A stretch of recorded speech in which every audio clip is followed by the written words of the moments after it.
দর্শক, আপনাদের সবাইকে শুভেচ্ছা, আমন্ত্রণ জানাচ্ছি প্রথম আলোর আজকের বার্তা কক্ষে। আপনারা এরই মধ্যে জানেন, ইসলামাবাদে ইরান যুক্তরাষ্ট্রের উচ্চ পর্যায়ের বৈঠক থেকে কোনো যৌথ ঘোষণা বা যুদ্ধ বন্ধের কোনো ঘোষণা আসেনি। তাহলে কেন ব্যর্থ হলো ইসলামাবাদের এই আলোচনা? যুক্তরাষ্ট্রে ঠিক করা গোল পোস্টে কে গোল করলো, ইরান নাকি যুক্তরাষ্ট্র নিজেই? এরপর কোন পথে মধ্যপ্রাচ্যের শান্তি আলোচনা যাবে এবং ইসরায়েলের এর পরের পদক্ষেপ কি হতে যাচ্ছে, কিংবা ইরানই বা কোন পথে হাঁটবে, এসবই আমরা আজকে জানার চেষ্টা করব। আলোচনার বিষয় যুক্তরাষ্ট্র ইরান আলোচনা কেন ব্যর্থ হলো। আর এই আলোচনায় আজকে আমরা স্টুডিওতে আমন্ত্রণ জানিয়েছি শিক্ষক ও গবেষক ডক্টর আরিফ বিল্লাহকে। আর তার সঙ্গে আমি আছি আপনাদের আজকের বার্তা কক্ষে, শামসুজ্জোহা।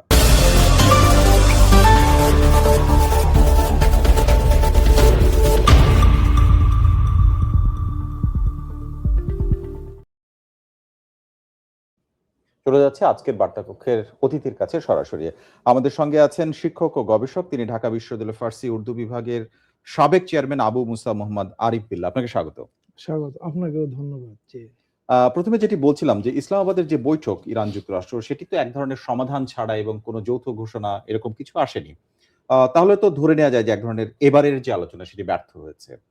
আহ আলোচনায় বসার আগে তাহলে দুই দলের যে কথাবার্তা শোনা যাচ্ছিল, সেটা কি তাহলে সেই মানসিকতা যে আলোচনার মধ্যে দিয়ে একটা সমাধান আসবে, সেটি কি আসলে সেখান থেকে তারা সরে গেছেন, বা নাকি আদৌ ছিল না তাদের মধ্যে কোনো সদিচ্ছা? না, আমেরিকা যতবারই আলোচনার প্রস্তাব দিয়েছিল জি। প্রত্যেকবারই এইভাবেই হয়েছে। প্রথম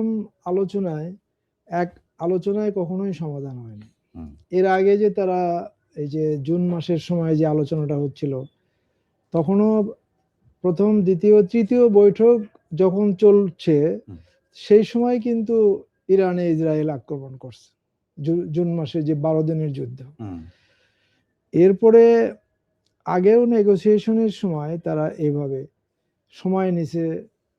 আর এখন এটা তো আরো জটিল বিষয়, কারণ আমেরিকা যেভাবে যুদ্ধটা শেষ করছে, হুম, সেটা সারা ওয়ার্ল্ডই দেখছে যে ট্রাম্প অনেকবার ইরানকে বলছে যে সিজ ফায়ার করো, হুম, যুদ্ধবিরতি দাও। তো ইরান বলছে না, আমরা যুদ্ধ একবারে শেষ করতে চাই, আমরা কোনো এই খণ্ড বিরতি চাই না।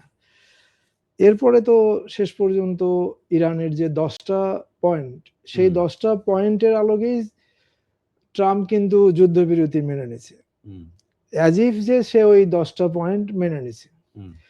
কিন্তু এই 10টা পয়েন্ট ট্রাম্প যে মেনে নিবে, এটা তো অবিশ্বাস্য, কারণ এই 10টার মধ্যে যে বিষয়গুলো আছে, সেই বিষয়গুলো তো সম্পূর্ণভাবে আমেরিকার এগেইনস্ট, এখন অপমানজনক এবং অনেকটা তারা ওখানে যুদ্ধে পরাজিত হওয়ার মেনে নেওয়া হয়, ব্যাপারটা পরাজিত এরকম হওয়া। 10টা।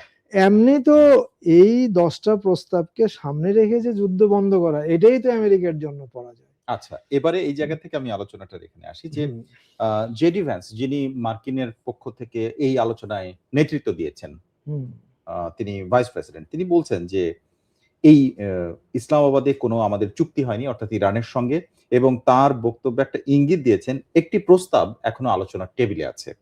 ইরান চাইলে সেটি বিবেচনা করতে পারে এবং আবারও আলোচনায় ফিরতে পারে। এই যে বক্তব্যটা, একটি প্রস্তাব এখনো তাদের টেবিলে রয়েছে, ইরানের টেবিলে। তাহলে এর মধ্যে থেকে আপনার কাছে মনে হয় যে যুক্তরাষ্ট্রের মতো দেশের ক্ষেত্রে এটি এক ধরনের নমনীয় প্রস্তাব, এবং তার এই প্রস্তাবটা আসলে কি? এখানে ওই ইরানের পররাষ্ট্র মন্ত্রণালয় একটা বিবৃতি দিয়েছে। তারা বলছে যে পৃথিবীর কেউ আশা করেনি যে এই প্রথম সেশনেই, এই একটা বৈঠকেই একটা এগ্রিমেন্টে পৌঁছে যাবে। জি, এটি বক্তব্যটা গণমাধ্যমে এসেছে। হ্যাঁ, তো এইটা। আর কালিবাফ, যে পার্লামেন্ট স্পিকার, সে বলছে যে এই আলোচনা চলতে থাকবে, এখানেই শেষ না। আর ওই জেডি ভেন্স যেটা বলছে যে ইরান এই তাদের যে প্রপোজাল, সেটা তারা অ্যাকসেপ্ট করে নাই, তারা কোনো এগ্রিমেন্টে পৌঁছেনি। তো এইটা ইরানের জন্য একটা মানে একটা খারাপ বিষয়। এটা আমেরিকার জন্য যা খারাপ, তার চেয়ে বেশি খারাপ ইরানের জন্য, এই যে ডিফেন্সের কথাটা। হ্যাঁ, তো এটা হচ্ছে মূলত এরা এখান থেকে বেরোতে চায়, কিন্তু একসাথে আমেরিকার কতগুলো পরাজয় হতে হবে। একটা হলো ইরানের যে কি ডিমান্ড, তার মধ্যে একটা হচ্ছে স্ট্রেইট অফ হরমুজ। হরমুজ প্রণালীতে ইরান তার একচ্ছত্র অধিকার চায়, এটাই আমেরিকা দিতে চায় না। তারপরে ইরান যে তার যে প্রায় $100 বিলিয়ন বিভিন্ন দেশে আটকা আছে, কাতার এবং অন্যান্য দেশে, এই টাকাগুলো ইরান রিটার্ন চাচ্ছে। তো এত বিপুল পরিমাণ টাকা ইরানকে আমেরিকা তুলে দিবে কিনা, এটা একটা। তারপরে হচ্ছে যে এই যে আরেকটা কি ইস্যু হচ্ছে, এই যে আণবিক পারমাণবিক যে অস্ত্র, পারমাণবিক গবেষণা। তো এই পারমাণবিক যে গবেষণা, এইটা তারা যে এনরিচমেন্ট করতেছে এই ইউরেনিয়াম, তো এইটা আমেরিকা চায় না। আমেরিকা বরং চায় ইরানের কাছে যে 480 কিলোগ্রাম সমৃদ্ধ ইউরেনিয়াম আছে, যেটা 60% পর্যন্ত সমৃদ্ধ, সেইটা তারা রিটার্ন চায়, সেটা তাদেরকে দিতে হবে, অথবা অন্য দেশে সেটা স্থানান্তর করতে হবে, তাদের ওই 10 দফার যুক্তির মধ্যে। আর কিন্তু ইরান চাচ্ছে তার ইউরেনিয়াম তার কাছেই থাকবে, প্লাস তার যে এই ইউরেনিয়াম প্রলিফারেশন, এই আণবিক গবেষণা পদ্ধতি, এটা চলমান রাখতে হবে, এটা তাদের রাইট। তো এই সবগুলো মূল ইস্যু। এই ইস্যুগুলো থেকে আমেরিকা চেষ্টা করতেছে, যেমন ধরেন এই যে লেবাননে যে ইসরায়েল যে অ্যাটাক করছে, এটা কিন্তু কিছুই না, এটা হচ্ছে ইরানের উপরে এক ধরনের চাপ সৃষ্টি করা, যে নেগোসিয়েশনের আগে একটা ফ্রন্ট তারা ওখানে খুলে রাখলো। তার মানে হচ্ছে দেখাচ্ছে যে এটা যদি আলোচনা ব্যর্থ হয়, তাহলে আবার ইসরায়েল বা আমেরিকা ইরানে আক্রমণ করতে পারে। তো এই ধরনের বিষয়গুলো আমেরিকা এখন কোন দিকে যাবে? একদিকে হচ্ছে আমেরিকা যদি আণবিক গবেষণাটা মেনে নেয়, তাহলে তো এই যুদ্ধটাই অর্থহীন হয়ে যায়। আমেরিকানদের ট্রাম্প কি বুঝাবে? আমেরিকানদের ট্রাম্প কোন যুক্তি দিবে যুদ্ধটা জায়েজ করার জন্য? আর হরমুজ প্রণালীতে এতদিন ফ্রি জাহাজ চলাচল করছে, এখন যদি এখানে ইরান টোল বসাইছে, এই ইরান যদি পার্মানেন্ট এখানে তাদের অধিকার পায় এবং তারা যদি টোল আদায় করে, আমেরিকার জন্য লজ্জার। আর ইরান তো অর্থনৈতিকভাবে শক্তিশালী হয়ে যাবে। এরপরে ইরান আবার বলছে তারা টোল নেবে, আগে বলছিল ইউয়ানে, এখন বলতেছে তারা নিজেদের মুদ্রায় রিয়ালে নেবে। তো এটা ইরানের রিয়ালকে শক্তিশালী করবে। এই সমস্ত বিষয়ের কারণে এটা একটা জটিল জায়গা। এখানে এখন আমেরিকা চেষ্টা করবে যতটা নেগোসিয়েশন করে কমাতে পারে। এই এখন বিষয় হলো কি, যুক্তরাষ্ট্রের আমি দুটো বিষয়, আমরা জেডি ভ্যান্সের বক্তব্য নিয়ে আপনি বিশ্লেষণ করছিলেন। জেডি ভ্যান্স হচ্ছেন ভাইস প্রেসিডেন্ট যুক্তরাষ্ট্রের, কিন্তু ডোনাল্ড ট্রাম্প তো সবসময় সরব থাকেন। আমরা দেখেছি তাকে টুইট করতে, আমরা দেখেছি যে তার যে নিজস্ব সামাজিক মাধ্যম, সেখানে তিনি বারবার মতামত দেন। কিন্তু এই বক্তব্য বৈঠক শুরু হওয়ার পরে অনেকটা নীরব, এবং তারপরেও নীরব। এইটা আসলে কিসের ইঙ্গিত দেয়? বিশেষ করে আপনার মনে থাকার কথা, একদিন আগে যেদিন আলোচনা শুরু হচ্ছে, তার আগে তিনি টুইট করেছিলেন যে আজ রাতে, অর্থাৎ সেদিনের কথা বলেছিলেন, যে পুরো সভ্যতা ধ্বংস হয়ে যাবে, আর কখনোই ফিরে আসবে না। এইরকম আপনার মনে? হ্যাঁ, এরকম একটি সভ্যতা ধ্বংস হবে, ইরানকে একটা ডেডলাইন দিয়েছে, এত বড় একটা হুমকি, কিন্তু তারপরে নিশ্চুপ। এইটা আপনার কাছে আসলে কি, এর ব্যাখ্যাটা আসলে? এটা হচ্ছে মানে আমেরিকার এটা শেষ গর্জন।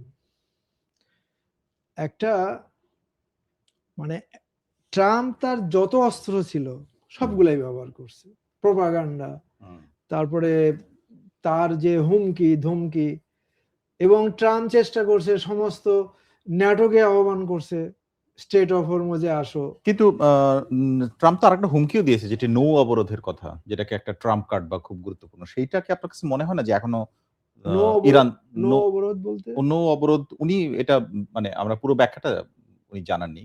মানে নৌ অবরোধ, হ্যাঁ নৌ অবরোধ, সেটা তো সেটা বলছে। তারপরে সে সবাইকে ডাকছে, শেষ পর্যন্ত উপসাগরীয় দেশগুলো, সৌদি আরব, এদেরকে বলছে তোমরা যুদ্ধে, ইভেন আমিরাত, সৌদি রাজি ছিল, অন্যরা রাজি হয়নি। এর মধ্যে কাতার তো বলে দিছে এখান থেকে আমেরিকাকে চলে যেতে হবে, আমরা ইরানের সাথে যুদ্ধ চাই না। তো এইগুলো কোনোটাই কাজ হয়নি। এদিকে স্পেন বলে দিছে প্রথমে, তারপরে অস্ট্রেলিয়া, তারপরে ইটালি, সব ইউরোপের সব দেশ, হুম। জার্মানি সবাই ট্রাম্পের কাছ থেকে সরে গেছে। এরপরে সে একটা মরার আগে একটা ডাক দিছে আর কি। মানুষ একটা লাশ যদি কেউ গুলি করে তখন কি হয়, সে যখন মারা যায় তারপর একটা শেষ নিঃশ্বাস ছাড়ে, ওই নিঃশ্বাসই শেষ। তো ট্রাম্পের ওই যে হুমকি ডুমডে, হুম।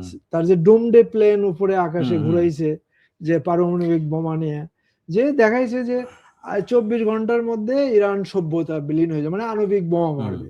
এবং জাতিসংঘ থেকেও বলা হয়েছিল প্রস্তুতি নেওয়ার জন্য, কিন্তু এইটা কিছুই হয় না। নাকি আপনার মনে হয় যে এটার আসলে সম্ভাবনা আছে এরপরে যুক্তরাষ্ট্রের মতো এত প্রভাবশালী এবং শক্তিশালী দেশ তার যুদ্ধটা আসলে ৩৯ বা ৪০ দিনের এই যুদ্ধের পরে এখন হয়তো যুদ্ধবিরতি বা আলোচনা পর্যায়ে আছে। আবার নতুন করে তাদের শক্তি অর্জন করে আবার অ্যাটাক করতে পারে কিনা? বা এটা আসলে আপনি যেটি বলছেন যে শেষ হুঙ্কার সেটা আসলে নয়, এরপরেও তাদের থাকতে পারে। এ না, এ এ এ এটা মনে হয় এইটা কিনা? এইটা হচ্ছে এই পর্যায়ে ট্রাম্পের শেষ হুঙ্কার। এই পর্যায়ের আচ্ছা। এই পর্যায়ে হুম, মানে ট্রাম্প ভাবছিল এই ধরনের একটা ভয় দেখাইলে, এই ডুমসডে প্লেন আকাশে চক্কর দিলে হুম।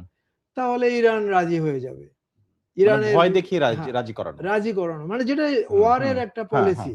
কিন্তু ইরানিরা তো ওই ভয় পায় না। ইরানিরা হুম, তো রাস্তায় নেমে গেছে। ওই ডুমডেতে মানুষ গর্তে লুকায় নাই, বরং সারা ইরানে সমস্ত শহরে লক্ষ লক্ষ কোটি কোটি মানুষ তেহরানের রাস্তায় সারা রাত আল্লাহু জি। আকবার আল্লাহু আকবার ধ্বনি দিছে, আপনারা দেখছেন। হুম। তো এখানে ট্রাম্প হেরে গেছে। ঠিক এই জায়গায় বিপরীতে আসি। আ হ্যাঁ, ইরানের জায়গা থেকে যেটি সরাসরি বলা হচ্ছে যে ইরানি প্রতিনিধিদের আস্থা অর্জনে যুক্তরাষ্ট্র ব্যর্থ হয়েছে। মানে বৈঠক সম্পর্কে ইসলামাবাদের বৈঠক নিয়ে। এই আ বিষয়ে প্রধান আ আলোচক হিসেবে অর্থাৎ প্রতিনিধি দলের মানে প্রধান যিনি ছিলেন মোহাম্মদ বাগের গালিবাফ। তিনি এক্সপোস্টে যেটা লিখেছেন সরাসরি অর্থ করলে এরকম দাঁড়ায় যে আলোচনার এই পর্বে যুক্তরাষ্ট্র ইরানি প্রতিনিধি দলের আস্থা অর্জনে ব্যর্থ হয়েছে। কিন্তু এখন এটি সিদ্ধান্ত নেওয়ার সময় এসেছে যুক্তরাষ্ট্র আমাদের অর্থাৎ ইরানের আস্থা অর্জন করতে পারবে কিনা? যুক্তরাষ্ট্র সেই চেষ্টা করছে বা করবে বলে আপনার মনে হয় কিনা? এবং ইরানের এই যে বার্তাটি এটার মধ্যে আসলে কি মানে হিডেন মিনিং রয়েছে? না এখানে কালিবাফ বলছে যে আমরা তো আমাদের, এখানে উনি আরো একটা কথা বলছে, আমি আজকেই দেখলাম জি। যে ইরান কি চায়? হুম, ইরানের ডিমান্ড কি? হুম, ইরানের যে এথিক্স এবং লজিক, হুম, তারা যে চাচ্ছে যেটা, তার পেছনে যুক্তিটা কি? হুম, সেইটা আমেরিকা বুঝে গেছে এই আলোচনায়। হুম, তো এখন আমেরিকা এখন কোন ডিসিশন কি নেবে সেটা তাদের।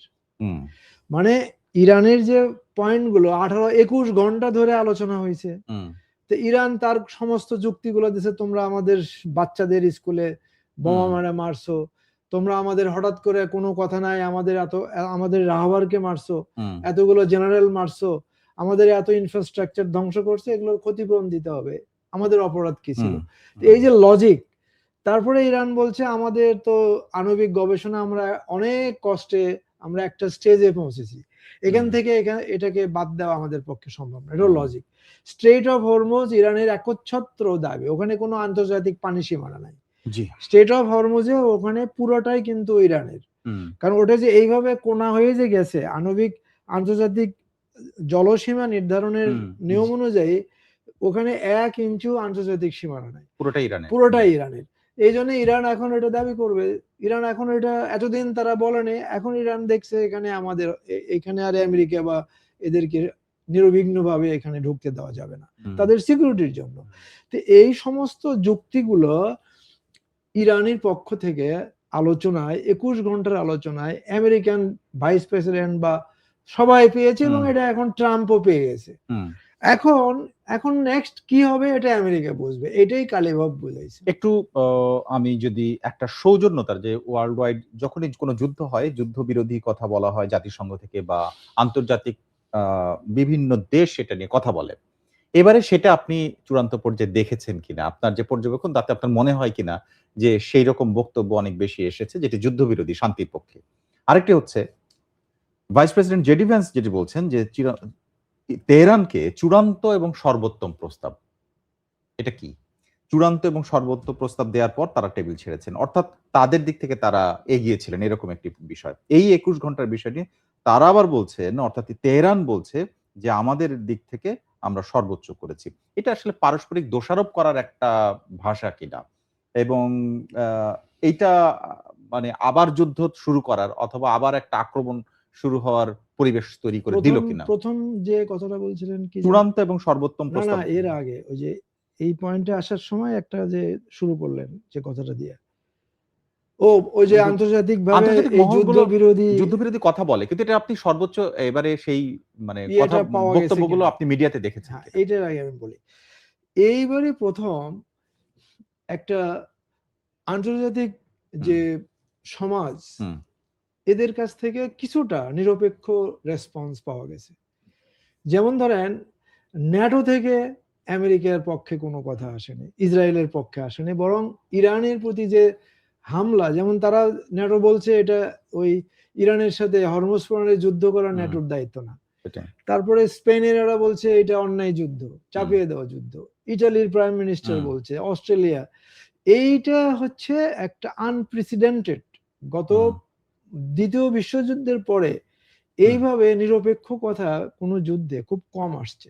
তো এটা একটা বিষয়। আবার ফ্রান্স যে আমেরিকার যে প্রস্তাব, মূলত ওটা ছিল উপসাগরীয় কয়েকটা দেশের হুম, প্রস্তাব যে হরমুজ প্রণালীতে তারা যুদ্ধ করবে, মানে হুম, মুক্ত করবে ইরানের যে মানে বাধা। হুম, এখানে ফ্রান্স, রাশিয়া এবং চীন ভেটো দিছে এই প্রস্তাবে।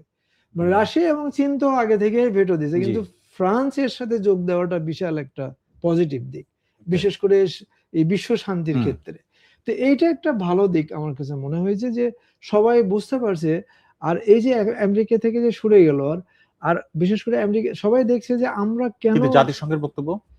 জাতিসংঘ কিছুটা ওই লাস্টে এসে বলছে যে এই যুদ্ধ, এই হ্যাঁ, কিন্তু ১ম হরমুজ থেকে তো প্রণালী রাখা যাবে না। কিন্তু পুরো সময়টা তো আমরা আসলে চুপচাপই দেখেছি। না, জাতিসংঘ তো আসলে আমেরিকার একটা সংঘ।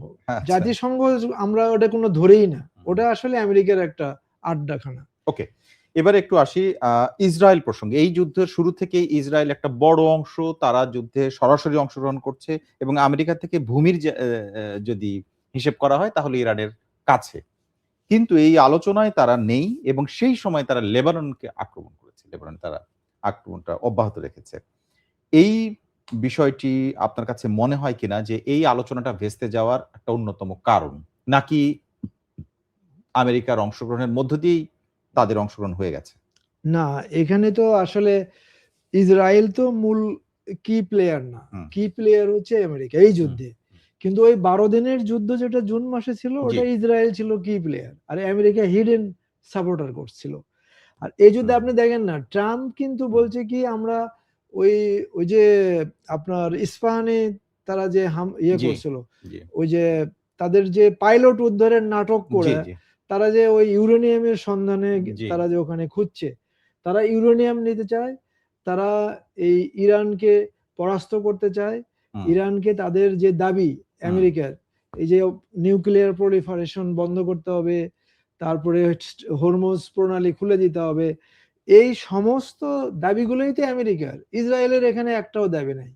হুম। তার মূলত যুদ্ধের কিন্তু মানে যুদ্ধের অন্যতম অংশীদার তো ইসরায়েল। ইসরায়েল এবং তারা তো যুদ্ধ অব্যাহত রেখেছে। তারা সেই না, তারা যুদ্ধ অব্যাহত রাখেনি। ওটা মূলত লেবাননের যে আক্রমণটা লেবানন এটাকে কিভাবে না, দেখেন? লেবাননের যে আক্রমণ সেটা হচ্ছে আমেরিকাই ইঙ্গিতেই লেবাননে ইসরায়েল আক্রমণ করে। যেটা আমি ওকে। ১ম এই বললাম। হুম, যে এই যে একটা নেগোসিয়েশন এর যে প্রক্রিয়া চলছিল, হুম, এই নেগোসিয়েশন প্রক্রিয়াটাকে আমেরিকা তার পাল্লা ভারী করার জন্য ইসরায়েলকে দিয়ে অ্যাটাক করাইছে। হুম। যে ইরান যাতে নমনীয় হয়। যে না, আলোচনা চলতে থাকবে এই চলতে সময়ে থাকবে, এই চাপ দেয়া। সময় এটা চাপ দেয়া। এটা চাপ। কিন্তু এগুলো চাপে ইরান কখনোই এগুলো চাপের কাছে নতি স্বীকার করবে না। আর আমেরিকা যে আমেরিকা যে ডিফেন্স যে বলছে বেস্ট প্রস্তাব, হুম, উত্তম হুম, হুম, প্রস্তাব, হুম। সেটা আর কিছু না। কারণ এখানে এবং এটাকে চূড়ান্তও বলেছেন তিনি। না, না, ওইটা অ্যা চূড়ান্ত-মুড়ান্ত ওগুলা কিছু না। আচ্ছা। নেগোসিয়েশন যখন হয় তখন কোনো চূড়ান্ত থাকে না। হুম। যেমন একটা আপনি যে বিয়ে করতে গেছিলেন, ওখানে কি এক বৈঠকেই চূড়ান্ত হয়েছে নাকি? একটা বিয়েতেও তো গোলমাল লাগে। হ্যাঁ। দেখা যায় মেয়ের দুলাভাই বা ওই ছেলের কিন্তু দুলাভাই এটা বিয়ে প্যাঁচ তো লাগায়। একটা মানে আ আ আনন্দ ঘন পরিবেশ থাকে। এখানে তো এই নেগোসিয়েশনটা তো সেরকম এই না। প্রত্যেকটা নেগোসিয়েশনেই এরকম হ্যাঁ। কিছু ব্যাড এলিমেন্ট থাকে। আর একটা ট্যাকটিক্যাল একটা অধ্যায় থাকে। তো এখানে এই ট্যাকটিক্যাল অধ্যায়টা এখানে এরা চালাইছে। হয়তো আমি তো জানি না এখনো ওরা কি প্রস্তাব দিছে ওখানে। হয়তো আমেরিকা বলছে আমরা তোমার সব আটকে থাকা অর্থ ফেরত দিব। হুম। হ্যাঁ, কিন্তু তোমরা ওই আণবিক ইয়েগুলো বন্ধ করতে হবে, আর ওই ইউরেনিয়াম গুলো আমাদের দিয়ে যেতে হবে, আর তোমরা হরমুজ প্রণালী আগের মতো খুলে এই দিতে যে হবে। বিস্তৃত একটা আলোচনা, এখানে আসলে অনেক ধরনের অনেক অর্থনৈতিক যুদ্ধ ধরনের 21 শাস্ত্র আছে। ঘন্টা আপনি হ্যাঁ, বোঝেন না, এটা তো এখন আমার প্রশ্ন একটু সরাসরি যদি স্পেসিফিক করে, আমাদের মধ্যে যখন মানুষের যে সাধারণ আলোচনা, সেখানে দুটো বিষয় সামনে আসছে। একটা হচ্ছে ইসরায়েল, তার স্বার্থ আসলে কতটুকু এবং ইসরায়েলের মাধ্যমে আসলে কি পেতে চাচ্ছে, মানে ইসরায়েলের আকর্ষণটা কি? এই যুদ্ধের মাঝখানে আসলে ইসরায়েল বড় বিষয় নাকি হরমুজ প্রণালী একটা বড় শর্তের কারণ হয়ে দাঁড়াচ্ছে? না, এখানে আসলে ইসরায়েলের ইস্যুটা একটু ভিন্ন। ইসরায়েল হুম, চাই গ্রেটার ইসরায়েল। হুম। সেটা তো পুরো ভিন্ন। মধ্যপ্রাচ্য জুড়ে হ্যাঁ, দেবে। সে সে যে কিন্তু ইরানের সাথে যে যুদ্ধ, এই ক্ষেত্রে ইসরায়েলের ওই গ্রেটার ইসরায়েল কোনো বিষয় না। বরং আমেরিকার সাথে আমেরিকার একটা প্রধান সহযোগী হিসেবে, যেহেতু হুম, আমেরিকা দূরে হুম, এবং আমেরিকার ঘাঁটিগুলো হুম, ইরান আক্রান্ত মানে ডিস্ট্রয় করে দিচ্ছে হুম, একটার পর একটা। তাদের যে এয়ার ডিফেন্স সিস্টেম সব নষ্ট করে হুম, দিচ্ছে। আর আমেরিকার কাছে এগুলো, হুম। ইরানের পাশে এগুলো। আর ইসরায়েল একটু দূরে। এইজন্য ইসরায়েলকে দিয়ে ইরানে আক্রমণ করাইছে। আর মূল চেষ্টাটা ছিল, এখানে যদি ইরানকে যদি হারায় যেতে পারতো, হুম, তাহলে তার ইসরায়েলের আলাদা কোনো এজেন্ডা থাকে না। হুম, কারণ তখন ওই রেজা শাহর ছেলে আসবে। হুম। আর রেজা শাহর ছেলে তো বলছে সে ইসরায়েলকে সেটার স্বীকৃতি কি দেবে। নিশ্চয়তা পাওয়া যায় রেজা শাহর এই ছেলের যে আসার হ্যাঁ, ইয়েটা? ইরান তো আমেরিকা প্রথম ওই ১২ দিনের যুদ্ধেও তো মানে জুন ২৫। জুন ২৫-এও রেজা শাহর হুম, ছেলেকে সামনে রেখেই যুদ্ধটা শুরু করছিল। এবং আমেরিকা ইসরায়েল গত ৫৪ বছর ধরে হুম, এই রেজা শাহর ছেলেকে দিয়ে ইরানের ভিতরে বাইরে কোটি কোটি ডলার দিয়া বিদেশে ইউনিভার্সিটি স্টুডেন্ট এবং ইরানের যারা বিপ্লব হুম, বিরোধী, ওদেরকে ওরা বলে যে ওই যে বুর্জোয়া যারা, এরা হুম, তো ইরান থেকে চলে গেছে। হুম। এই রেজা শাহর যারা সমর্থক, এই বিশাল বিশাল অঙ্ক এদের, বিলিয়ন ডলার এরা গত ৩০ বছরে ৪০ বছরে এদের পেছনে ব্যয় অর্থাৎ করছে। আপনার বক্তব্য হচ্ছে ইসরায়েলের যে ইন্টারেস্ট এবং হরমুজ প্রণালীর যে হিসাব, এটা আসলে আলাদা এবং আলাদা। বিচ্ছিন্ন। এখন আমার প্রশ্নটা যদি আমি আরেকটু স্পেসিফিক করি, যে আ যেভাবে আপনি বলছেন তাতে মনে হচ্ছে ইরান অনেক এগিয়ে আছে। কিন্তু ইরানের সুপ্রিম লিডারকে ১ম দিনে হত্যা করা হলো এবং তিনি একা একজনকে হত্যা করা হয়নি। সেদিন অনেককে হত্যা করা হয়েছে এবং এরপরেও সামরিক এবং রাজনৈতিক ২ ধরনের নেতাদের হত্যা করা হয়েছে। আর যে সমস্ত যুদ্ধে ধ্বংসাবশেষ। আপনার কাছে মনে হয় কিনা অবকাঠামো ধ্বংসটা অর্থের উপরে হলেও বুদ্ধিবৃত্তিক জায়গা থেকে ইরানের অনেক ক্ষতি হয়েছে। এইটা আসলে এক ধরনের পিছিয়ে যাওয়া কিনা ইরানের জন্য এবং এটা একটা পরাজয় কিনা? না, আমি আপনাকে এর আগের যে আমি মানে এখানে যুদ্ধে আসছিলাম, সুপ্রিম লিডারকে হ্যাঁ, হত্যা করা একটা না, বড় ব্যাপার এর না? এর আগে যে আমি আসছিলাম, হ্যাঁ, ওইদিন আমি এই প্রসঙ্গে এই বলেছিলেন। প্রশ্নটা আমাকে বায়েজিদ করছিল। জি। তা আমি যেটা বলছিলাম সেটা হচ্ছে, ১ম এ বলে নেই যে ইরানের যে পাওয়ার স্ট্রাকচার, হুম, ওটা আমাদের দেশের মতো না। হুম, ওটা ভিন্ন। যেমন ওদের ধরেন আয়াতুল্লাহ, এই যে হুম, ওদের একটা গার্ডিয়ান কাউন্সিল আছে, হুম, তারপরে পার্লামেন্ট আছে, তারপরে আরেকটা আপনার এই ৩ টে স্তর আছে। তো ওদের বিভিন্ন স্তরে স্তরে ডিফেন্সে বলেন, তাদের প্রশাসনে বলেন, ওদের লোক সেট করা আছে। হুম, যে একজন যদি চলে যায় আরেকজন আসবে। যেমন ধরেন এই যে এখন যে আইআরজিসির যে আগের যে হেড ছিলেন, হুম, তাকে মেরে ফেলছে। হুম, কিন্তু বর্তমানে যে হেড, সে তার চেয়েও দক্ষ। হুম, এরপরে ধরেন রাহাবার তো ৮৬ বছর হয়েই গেছিল। হুম, মানে উনার যে নরমাল যে আয়ুষ্কাল, তার চেয়ে বেশি উনি জীবনে বেঁচে ছিলেন। হুম, তো উনি এমনিই হয়তো আর ২ বছর পরে ১ বছর পরে মারা যেতেন। হুম, কিন্তু এই যে যুদ্ধে যে তাকে মেরে ফেলছে, এই মেরে ফেলাটাই ইরানের রেভোলিউশনটাকে আবার নতুন করে প্রাণবন্ত করছে। যেখানে প্রত্যেকটা ইউনিভার্সিটিতে শহরে, শহরে যেখানে সরকার বিরোধী আন্দোলন ওই যে আমেরিকানপন্থী হুম, হুম, রেজা শাহর ছেলেপন্থীরা দখল করেছিল, হুম, সেইখানে এখন পুরো তেহরান, পুরো ইরান এখন বিপ্লবীদের দখলে চলে আসছে। হুম। এরপরে যুদ্ধে অর্থাৎ রাজনৈতিক পরিবেশটা পুরো ঘুরে আ গেছে। হ্যাঁ, আবহাওয়াটা বদলে গেছে মনে আবহাওয়া হয়। বদলে গেছে এবং ইরান যে এই যে সফলতার সাথে যে আমেরিকাকে ইরানিরা যে মানে এই ইরানি ইসলামী সরকার হুম, যে আমেরিকানদের একসাথে আমেরিকানদের তারা প্রতিহত করছে, ইসরায়েলকে ধ্বংস হুম, করছে। আর এই যে মধ্যপ্রাচ্যের চারদিকে যতগুলো আমেরিকান ঘাঁটি ছিল হুম, সেগুলোকে মানে ধ্বংস করছে। এইটা ইরানি, আপনি যদি ইরানি হতেন তাহলে আপনার হুম, মধ্যে একটা গর্ব হুম। আসতো কিনা? যে পৃথিবীর বৃহৎ শক্তি শুধু না, 6টা উপসাগরীয় দেশ, মিশর, জর্ডান এবং ইসরায়েল, এই সমস্ত গুলোকে একসাথে একটা ইরান নাস্তানাবুদ করে দিল। এবারে আসি এই আলোচনার আরেকটি অংশে, সেটি হচ্ছে যে এই আলোচনা নিয়ে বলা হচ্ছে যে এই চাবিকাঠি হচ্ছে কার সঙ্গে আলোচনা হচ্ছে, কোন সময়ে হচ্ছে এবং কোথায় বসে হচ্ছে। আলোচনাটা অবভিয়াসলি ইসলামাবাদে বসে হয়েছে, তৃতীয় একটি জায়গায়। জেডি ভ্যান্সের ইসলামাবাদ ত্যাগ করা মানে আলোচনা ব্যর্থ হয়েছে এমনটা বলা যায় না, এটি বলা হচ্ছে, মার্কিন বিশ্লেষক একজন বলছেন। এবং সব আলোচনায় ভাইস প্রেসিডেন্ট উপস্থিত থাকবেন এমনটাও বাস্তবসম্মত নয়। অর্থাৎ জেডি ভ্যান্স একজন ভাইস প্রেসিডেন্ট, আমেরিকার তিনি অংশগ্রহণ করেছেন মানে এটি অনেক গুরুত্ব দিয়েছে। এটা ওই যে আন্তরিক আল জাজিরার একজন আল জাজিরার এক্সপার্ট বলছে, একটা ওই বক্তব্য, আমেরিকান একজন এক্সপার্ট বলছে, এক্সপার্ট তিনি এই আমি বক্তব্য ওটা রেখেছেন। পড়ছি। হ্যাঁ, জি। তো জেডি ভ্যান্সের উপস্থিতি আসলে আসলে এতটা গুরুত্বপূর্ণ ছিল নাকি তিনি না থাকলে আরেকজন থাকবেন, এটা আসলে আমেরিকাকে প্রতিনিধিত্ব করেই তিনি ওই বৈঠকে বসবেন, নাকি এত হাই প্রোফাইল একজনকে বৈঠকে আসতে হচ্ছে এটাও আমেরিকার জন্য এক ধরনের মেনে নেয়া এবং সেটা ইরানের শর্তগুলোকে না এখানে হচ্ছে হাই প্রোফাইল এই জন্যই আসছে যেহেতু তেহরান থেকে তেহরানের ফরেন মিনিস্টার আরাকচি, আর আরাকচি তো দক্ষ, তার স্মার্টনেস সবাই জানে। তারপরে আবার কালিবাফ সে পার্লামেন্ট স্পিকার, সেও অনেক দক্ষ, জানো। তো এখানে ওই যে ইরান থেকে যারা আসছে সবাই কিন্তু পিএইচডি ডক্টরেট ধারী এবং উন্নত। আর আমেরিকার যে টিম পাঠাইছে ওর মধ্যে ট্রাম্পের জামাতা আছে একজন, আর একজন নরমাল একজন মানে গবেষণা লেখক টাইপের, অত প্রসিদ্ধ না, মানে ওরা অত হাই প্রোফাইল না জেডি ভ্যান্স ছাড়া, আর বাকিগুলো সব লো প্রোফাইলের। যে কারণে জেডি ভ্যান্স আসছে, তার মানে হলো আমেরিকা আন্তরিকভাবেই আশা করছে যে একটা কিছু তারা এখান থেকে সিদ্ধান্ত নিতে পারবে, অর্জন করবে।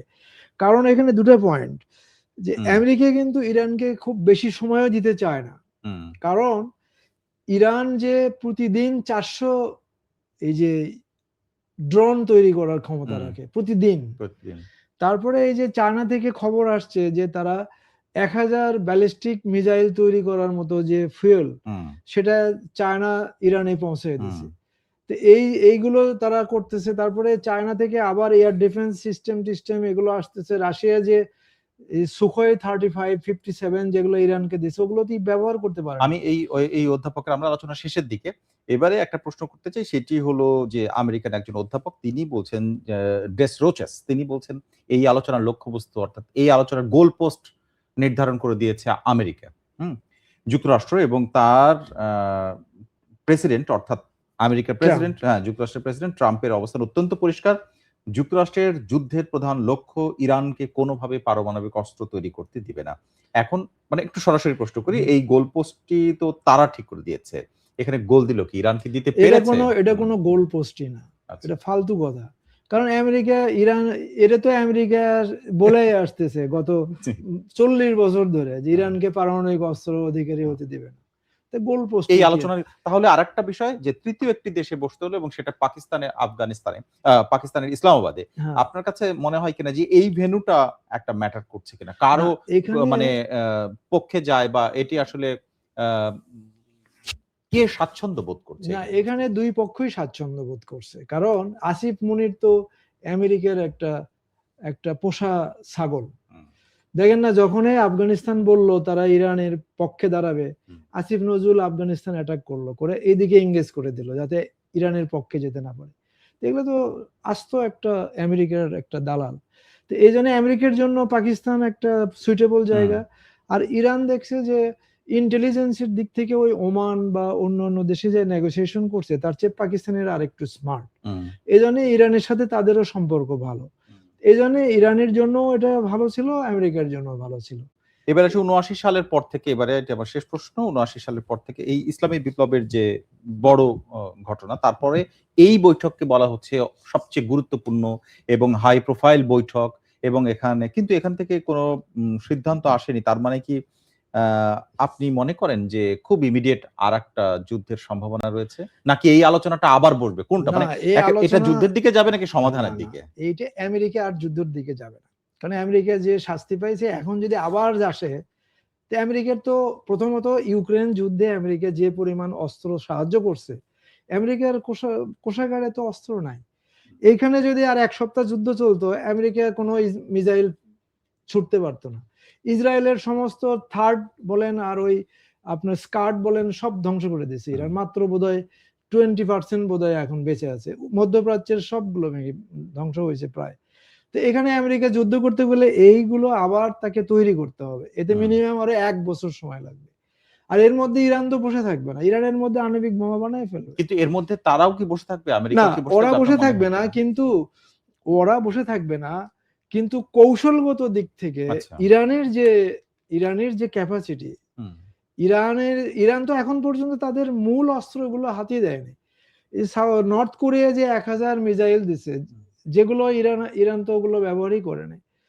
আর আপনার ওই যে আমেরিকার যে প্রধান দাবি যে আণবিক বোমা ইরানকে বানাতে দিবে না।